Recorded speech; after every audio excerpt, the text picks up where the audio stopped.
क्या किसान आंदोलन से डरी सरकार इस बार संसद का सामना करना ही नहीं चाहती?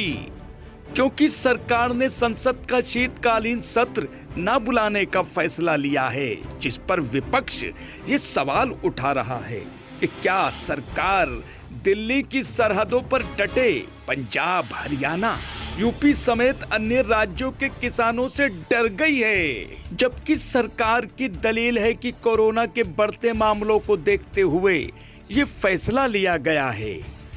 देश के किसान सड़कों पर हैं। वो संसद में पास 3 कृषि कानूनों को रद्द करने की मांग पर अड़े हैं। विपक्ष भी उनकी आवाज को बुलंद कर रहा है।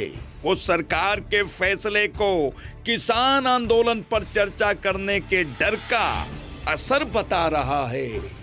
आज तक की रिपोर्ट के मुताबिक कांग्रेस के राष्ट्रीय मीडिया प्रभारी रणदीप सिंह सुरजेवाला ने इस मसले पर ट्वीट करते हुए लिखा है कि कोरोना काल में स्कूलों में कक्षाएं, यूनिवर्सिटियों में परीक्षाएं संभव हैं, बिहार बंगाल में चुनावी रैलियां संभव हैं, तो फिर संसद का शीतकालीन सत्र क्यों संभव नहीं है?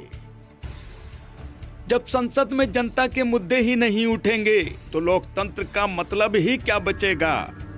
जहां हिंदुस्तान में दूसरे राज्य में अधिवेशन चलते हैं तो पार्लियामेंट क्यों इससे छूट लेना चाहते हैं? डर किस बात की? मुझे लगता है सरकार नहीं चाहते इसी हालत में सदन चलाना, क्योंकि किसान की मुद्दा सदन चलाते ही आ जाएगी। विपक्ष के आरोपों के साथ इस हकीकत पर भी नजर डालनी जरूरी है कि 10 दिनों के मानसून सत्र के दौरान केंद्रीय मंत्री नितिन गडकरी और प्रहलाद पटेल समेत 30 सांसदों को कोरोना हो गया। रेल राज्य मंत्री सुरेश अंगड़ी की भी कोरोना से मौत हो गई थी। हालांकि आंदोलन कर रहे किसान संगठनों के नेता भी कह रहे हैं कि सत्र नहीं बुलाने का मतलब है कि किसान कानून पर सरकार हार मान चुकी है। किसानों के आंदोलन का प्रेशर इतना है कि सरकार को यह लग रहा है कि अगर हम विंटर सेशन करेंगे तो जो यहाँ के विपक्ष दल हैं वो घेरेंगे उससे बेटर है कि विंटर सेशन ही ना करें।